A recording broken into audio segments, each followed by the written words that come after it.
Hey guys, it's Scranton MMA Talks. This is Frank. I'm Jess, Tyler.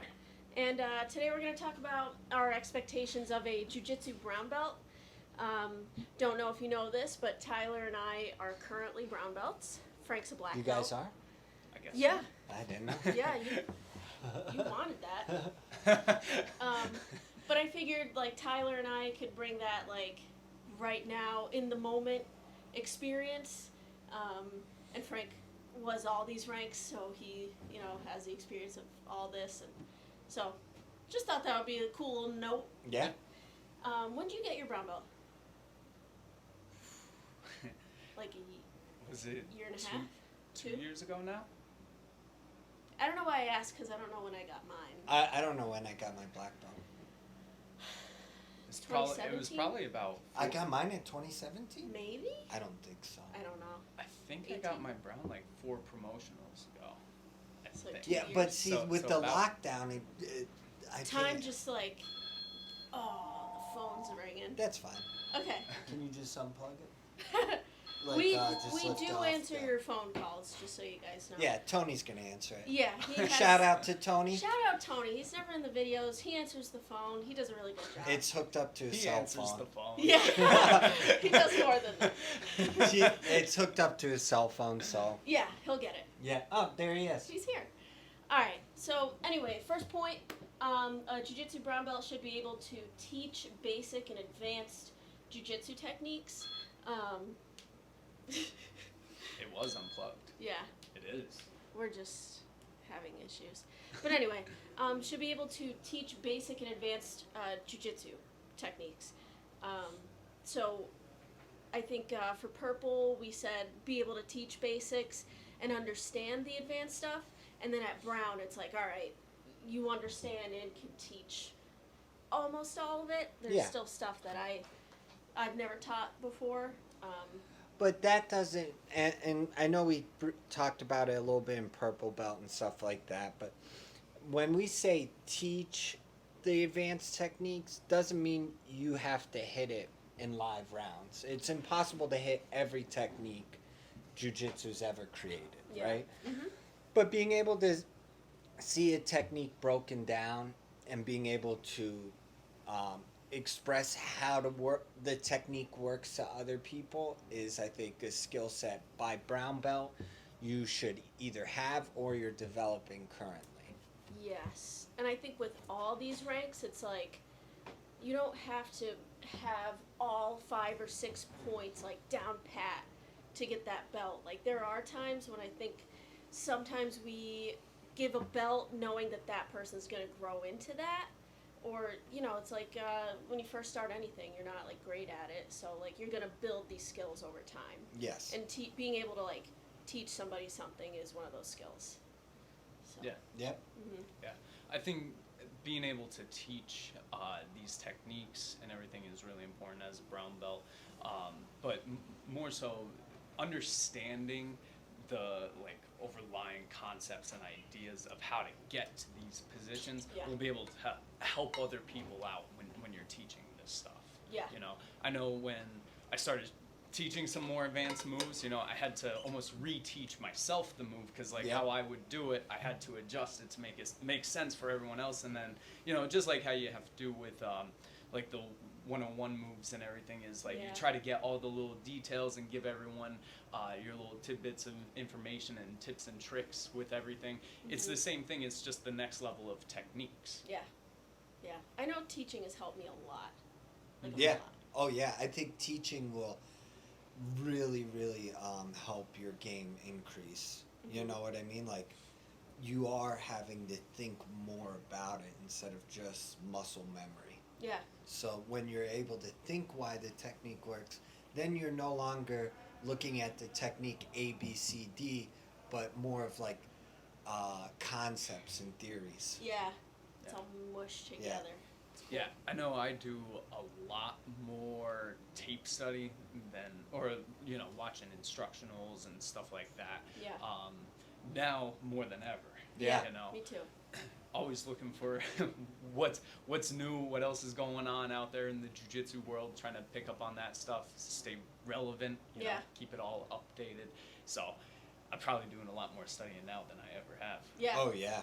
I think that brings us into the next point is being able to make adjustments based on your opponent. So I know when I roll with Tyler, I have to be, different than when I roll with maybe like a small blue belt or something. Like it's just different games, and being able to like jump between those games is I think pretty important as a brown belt. Yeah, again, I think that goes with understanding the concept of the move and why we're doing everything. Just because we show A, B, C, D, take a Kimura, for instance. So if their arms are longer, you might have to make adjustments. You might have to choke up on your grip. If their arms are shorter, you might have to sit up a little bit more. Mm-hmm. Being able to make those adjustments for most 99% of body types, I think, is something that when you're a brown belt, you should be working towards, because then you really, really get the concepts and the ideas of these moves. Instead of just looking at Jiu Jitsu as a set of moves, you're looking at Jiu Jitsu as like the whole picture. You know what I mean? Yeah, it's pretty cool. It is. Yeah.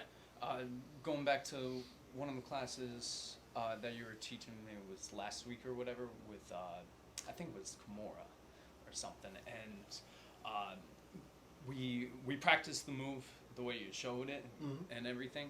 And then we started working out the move a little bit more and figured out that one thing was going to be easier than a different thing that we were doing and everything. So I think being, like you said, being able to apply those concepts and ideas to make it work for your body type and everything like that, that's something that's important in brown belt.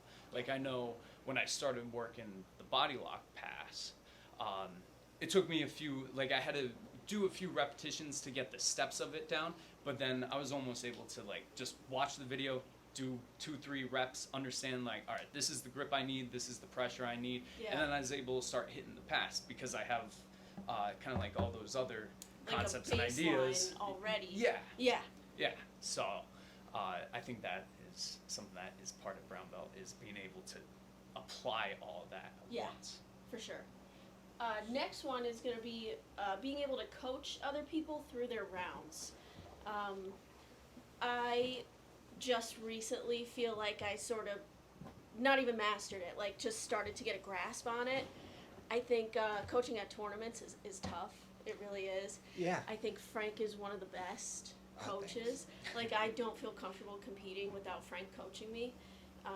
Because it is different going out there, you don't see, so you have that, like, third person perspective. Yeah, so, it's a lot to be able to, like, throw words out there, like, fast enough, and also in a way that, like, their opponent isn't just gonna, like, take what you said and just flip-flop it. Yeah. So I think coaching it is tough. Yeah. But it's important. Definitely.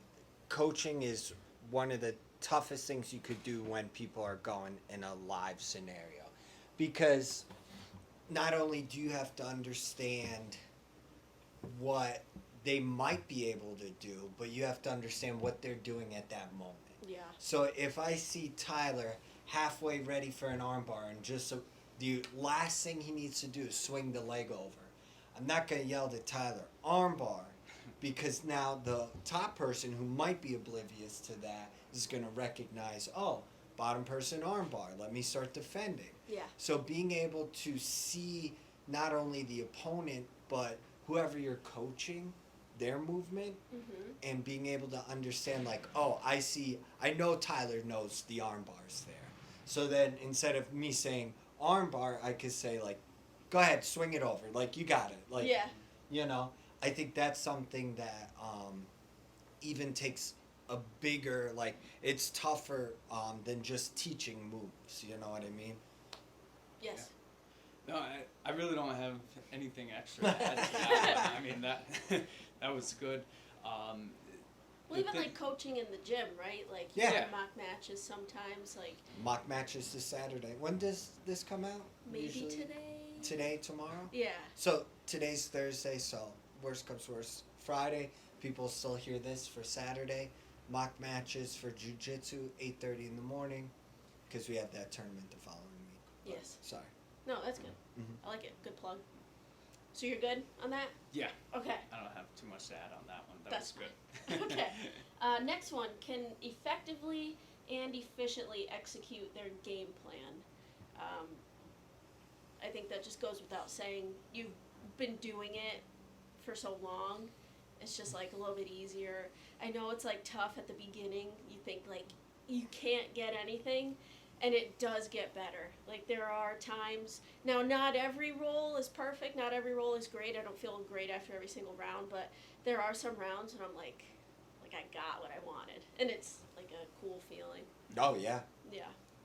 Yeah, I think being able, by brown belt, you should know your style. We've talked about style in the past video, so if you're a little confused with that, go back and watch it. Mm-hmm. But you should know your style, and you should be able to perform your style and your game plan. Now, when we say, notice we said game plan instead of style. So there's a difference between style and game plan. Game plan could mean multiple styles, like Yeah. how your tempo and everything like that. As a brown belt, you should be able to switch, just like in like tempo for music. Like you could have a certain rhythm for 1 second and then speed it up, then slow it back down. And being able to, when you roll, you start feeling like the rhythm of the round, all right? Mhm. Being able to adjust that rhythm for the round for your game plan. So if you're going against someone fast, how do you slow them down?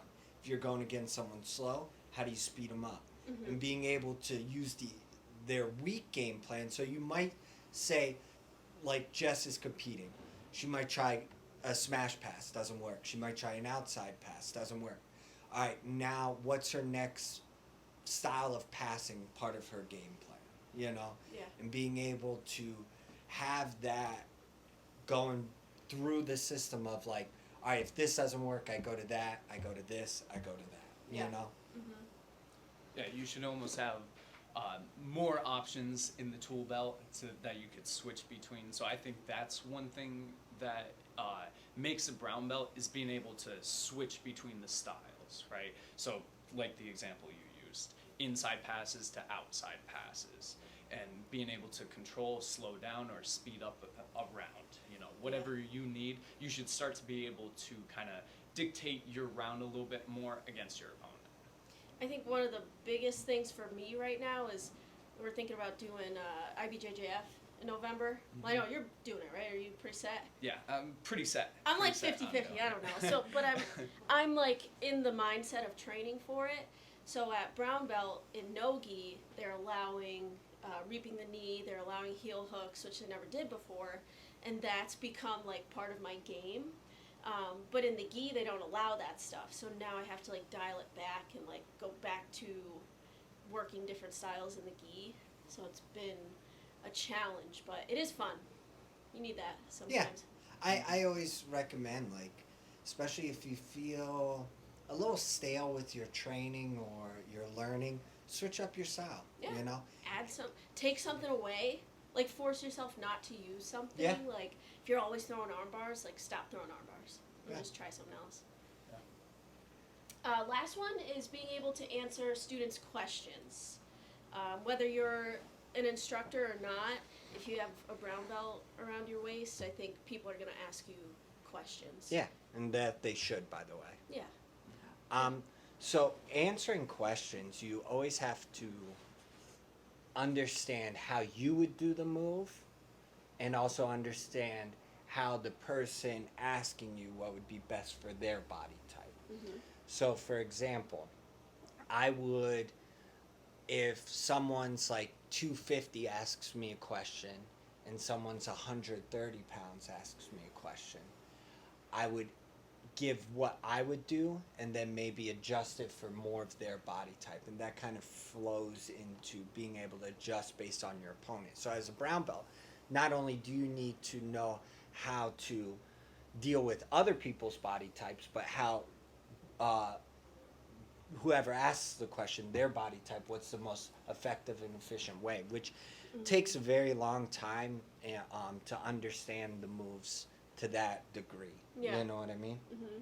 Yeah, I know. So I do a couple private lessons with some bigger dudes, and that I think I kind of caught on a little bit quicker because I had that going for me, where I'm just one-on-one with them, and I have to think, what would I do if I was the bigger guy? How can I make it a little bit easier if they lack mobility or flexibility, something along those lines.